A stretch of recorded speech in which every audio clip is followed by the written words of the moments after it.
Our next guest says once Europe is off the front page, stocks will jump more than 10%. Keith Springer is the president of Springer Financial Advisors. Nice to have you in studio today. Normally we see you from a distance, so happy to have you here. We got a lot of questions. I know that you think that the outlook is positive once Europe, the situation gets settled. And right now, that many people believe we're in a can't-do environment. But you are very bullish. Why should we be as excited about the markets as you are? Mostly because people are negative. That's the thing I like the most. Because everybody hates this market right now. The two most important things for the market are earnings. I love earnings. Earnings have been spectacular every quarter since the recession started. They've surprised almost every single quarter. We keep getting disappointments coming out in between, bringing expectations down. But earnings keep beating expectations, which is the most important thing. But the second most important thing is really that climbing that wall of worry. You know, the market loves to climb that wall of worry. It really loves to go up, and nobody thinks it can. And that's what we got right now. And nobody thinks it can go up. But it's a very easy sort of prediction to say once the whole Europe situation is settled, we're going to go higher. But the fact remains is that we don't know when that's going to happen. And we don't know exactly how that's going to happen. So while we live in this sort of, middle ground, how do you play the markets? Well, you've got to be very careful because investors really need to focus on what I call the sweet spot. You can't just buy stocks or bet on the market. I mean, how many times do we all hear, tell me when it's going to go up? When do I get in? When do I get out? You can't do it that way. You've got to focus on the sweet spot. And the sweet spot right now is income. It's dividends. Investors need to be in based on their goals and objectives. You know, that's what we do for our clients. You can still find 8, 9, 10% yields on corporate bonds, dividend-paying stocks, MLPs. And that way you can do better when the market's flat. You'll do fine or better when the market is down. You'll still participate when the market's up. But you get away from that mentality of be all in or be all out and trying to guess it, because that'll drive you crazy. That'll give you a heart attack. So what happens, though, Keith? Let's say we get over this wall of worry and somehow this Greek issue is pushed out at least until mid-next year. What would be the catalyst for the stock market? Because it doesn't look like there's a lot of resistance ahead. To your point, to me, it's not even the earnings. It's been the guidance. And considering all things, guidance has been relatively pretty good, with the question marks being things that I don't think are going to be that much of a hurdle.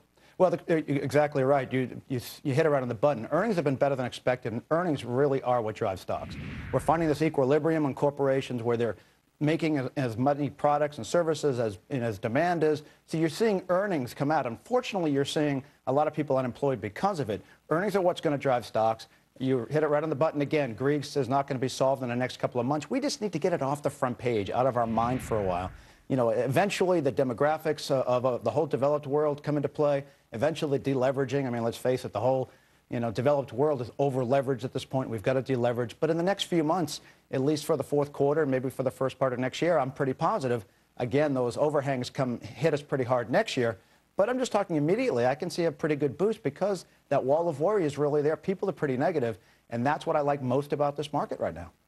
Do you shift then at some point from the more conservative stance of corporate bonds into these stocks that, which you admit, are extremely undervalued right here? At some point, considering how awful people have done over the last 13 years in the market, they want to take a shot. I mean, yeah, I know they shouldn't be all in, all out, but they sort of say, I need 15%, not 4%. Yeah. Well, that's the thing about corporate bonds and dividend-paying stocks. The sweet spot I'm finding 8%, 9%, 10% in corporate bonds, no more than 4 or 5 years out, investment grade. I mean, let's face it, the stock market only gives you 10% a year on average since the history of time. If you can get 8, 9, 10%, that's 80, 90% of the return of the stock market. And sleep at night. Yeah, that's what we try to do. I try to give equity returns without equity risk. And that's where the sweet spot is. There's so many great opportunities out there. And if you just try to avoid it, there are things you can let the flyers go, be all in it, be all out. But that's the most dangerous part of this market. You like corporate bonds. What else do you like? Some tips, do's and don'ts for our viewers. Well, the biggest thing is don't try to be all in or do out.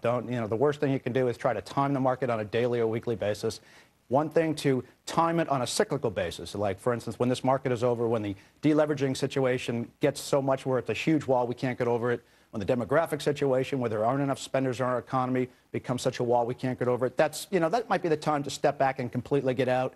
I think there's probably going to be a QE3. I know nobody really thinks so yet, but I believe there will be, especially with interest rates so low. Dividend-paying stocks, I like Legacy. I like Terra Nitrogen, TNH out there. I like some of the corporate bonds I mentioned, some of the MLPs. I think if we get a little push, if we get a QE3, we're going to see gold again go through the roof. I think you'll see oil again go through the roof. I like GDX on the gold miners index. I like ERX on the oil. So, there are ways to play this market on the crazy side, but for the most part, if most people just look for reasonable returns, invest for need, not for greed, I think they'll be much happier and they'll sleep a lot better at night. We like those specific, actionable ideas out there. Lots of good thoughts, lots of positive optimism, and that's certainly what we need on a day like today. Keith Springer, happy to have you in Thank studio, you, president of Springer Financial. I like it, too, because I'm built for need, not for speed, too. So thanks a lot. All right.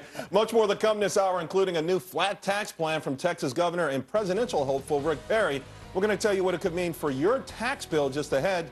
Plus, Republican Congressman Duncan Hunter, he's working with Democrats and unions to stop a new policy that lets Mexican drivers drive deep into the United States. He's going to tell us why. He says it kills American jobs. That's next. Fox Business giving you the power to prosper.